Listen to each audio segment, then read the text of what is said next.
اللہ اللہ اللہ اللہ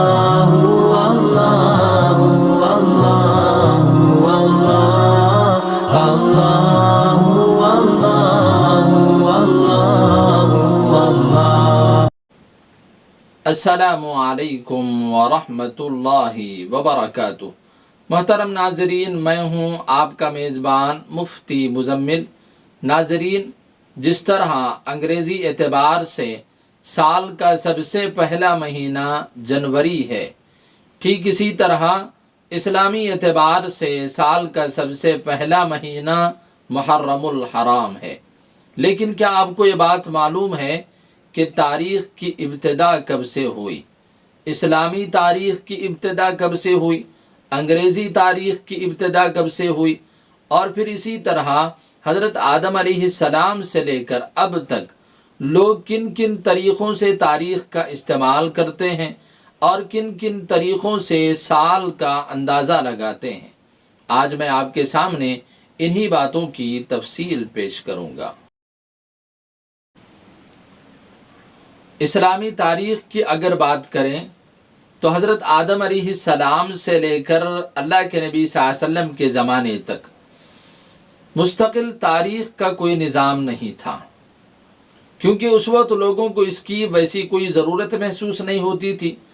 لیکن لوگ دنوں کا شمار اور سال کا اندازہ اس طرح لگاتے تھے کہ اپنی زندگی کا کوئی ایک بڑا واقعہ یاد رکھ لیتے۔ جیسے حضرت موسیٰ علیہ السلام کو اللہ تعالیٰ نے فرعون سے نجات عطا فرمائی، ایک بڑا واقعہ پیش آیا تھا، لوگ اس کو یاد رکھ لیتے اور اسی سے دنوں کو شمار کرتے اور سال کا اندازہ لگاتے۔ اور اسی طرح حضرت ابراہیم علیہ السلام کو لوگوں نے آگ میں ڈال دیا، اللہ تعالیٰ نے حضرت ابراہیم علیہ السلام کے لیے اس آگ کو گل و گلزار بنا دیا، یہ بھی ایک بہت بڑا واقعہ پیش آیا تھا۔ لوگ اس طرح کے واقعات کو یاد رکھتے اور انہی سے دنوں کو شمار کرتے اور سال کا اندازہ لگاتے۔ تو حضرت آدم علیہ السلام سے لے کر اللہ کے نبی صلی اللہ علیہ وسلم کے زمانے تک لوگ اسی طرح سے دنوں کو شمار کرتے تھے اور سال کا اندازہ لگاتے تھے۔ مستقل کوئی تاریخ کا نظام نہیں تھا، کیونکہ لوگوں کو اس وقت ویسی ضرورت ہی محسوس نہیں ہوتی تھی، جس کی وجہ سے کوئی مستقل نظام نہیں تھا۔ اب رہی بات اللہ کے نبی صلی اللہ علیہ وسلم کے زمانے کی، تو اس وقت بھی تاریخ کا کوئی مستقل نظام نہیں تھا، کیونکہ اس وقت تک تاریخ کا ایک مستقل نظام بنانے کی کوئی ضرورت ہی پیش نہیں آئی تھی۔ لیکن جب حضرت عمر رضی اللہ تعالیٰ عنہ کی خلافت کا زمانہ آیا تو پوری دنیا میں اسلامی حکومت پھیل رہی تھی، اور حکومتی کارروائیوں کے لیے بھی اسلامی تاریخ کا ایک مستقل نظام ہونا ضروری تھا۔ تو حضرت عمر رضی اللہ تعالیٰ نے صحابہ کرام کو جمع کیا اور ان سے مشورہ کیا، اور اس کے بعد اسلامی تاریخ کا ایک مستقل نظام بنایا، اور اس کی ابتدا اللہ کے نبی صلی اللہ علیہ وسلم کی زندگی کے ایک اہم واقعے سے کی، اور وہ واقعہ ہے ہجرت کا واقعہ، کہ جس وقت اللہ کے نبی صلی اللہ علیہ وسلم نے مکے سے مدینے کی طرف ہجرت کی، اس واقعے کو بنیاد بنا کر کے اسلامی تاریخ کا ایک مستقل نظام بنایا۔ اب ہمارے ذہن میں ایک سوال یہ پیدا ہوتا ہے کہ حضرت عمر رضی اللہ تعالیٰ اللہ کے نبی صلی اللہ علیہ وسلم کی زندگی کے بہت سارے واقعات کو چھوڑ کر ہجرت کے واقعے کو ہی کیوں بنیاد بناتے ہیں، جبکہ اللہ کے نبی صلی اللہ علیہ وسلم کی زندگی کے بہت سارے واقعات ہیں۔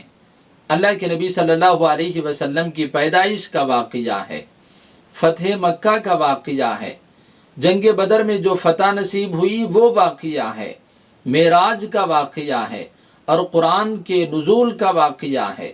ان سارے واقعات کو چھوڑ کر ہجرت کے واقعے کو ہی کیوں بنیاد بناتے ہیں؟ تو دیکھیے، اسلام میں ہجرت کا واقعہ ایک ایسا واقعہ ہے کہ جس کے پیش آنے کے بعد ہی اسلام پھیلنا شروع ہوا، جس کے بعد ہی مدینہ دین کا مرکز بنا، جس کے بعد ہی مدینے میں صحابہ کرام کو کھل کر عبادت کرنے کا موقع ملا، جس کے بعد ہی مسلمانوں کو دین کے سیکھنے اور سکھانے کا موقع ملا، جس کے بعد ہی مدینے میں اسلامی حکومت قائم ہوئی، جس کے بعد ہی مکہ بھی فتح ہوا۔ تو ایسی بہت ساری باتیں تھیں جس کی بنیاد پر حضرت عمر رضی اللہ تعالیٰ نے ہجرت کے واقعے کو بنیاد بنائی۔ تو اس طرح اسلامی تاریخ کا یہ سلسلہ شروع ہوا اور اس کی ابتدا ہجرت کے واقعے کو بنایا گیا۔ اب رہی بات انگریزی تاریخ کی، تو انگریزی تاریخ کی ابتدا حضرت عیسیٰ علیہ السلام کی پیدائش سے ہوئی، اور آج تقریباً 2021 سال مکمل ہونے جا رہے ہیں، اور لوگ سب سے زیادہ انگریزی تاریخ کا ہی استعمال کرتے ہیں۔ کافر بھی اسی تاریخ کا زیادہ استعمال کرتے ہیں اور مسلمان بھی اسی تاریخ کا زیادہ استعمال کرتے ہیں، جبکہ مسلمانوں کو اسلامی تاریخ کا استعمال کرنا بھی ضروری ہے۔ آج ہماری حالت ایسی ہو گئی ہے کہ لوگ انگریزی تاریخ کو تو اچھی طرح سے جانتے ہیں، لیکن اسلامی تاریخ کے دن تو کیا مہینے بھی یاد نہیں رہتے۔ تو لہٰذا ہمیں اتنے بھی لاپرواہ نہیں ہونا چاہیے۔ ہم جہاں انگریزی تاریخ کا استعمال کرتے ہیں وہیں ہمیں اسلامی تاریخ کو بھولنا نہیں چاہیے۔ بس اسی پر میں اپنی بات کو ختم کرتا ہوں۔ خدا حافظ۔ السلام علیکم ورحمۃ اللہ وبرکاتہ۔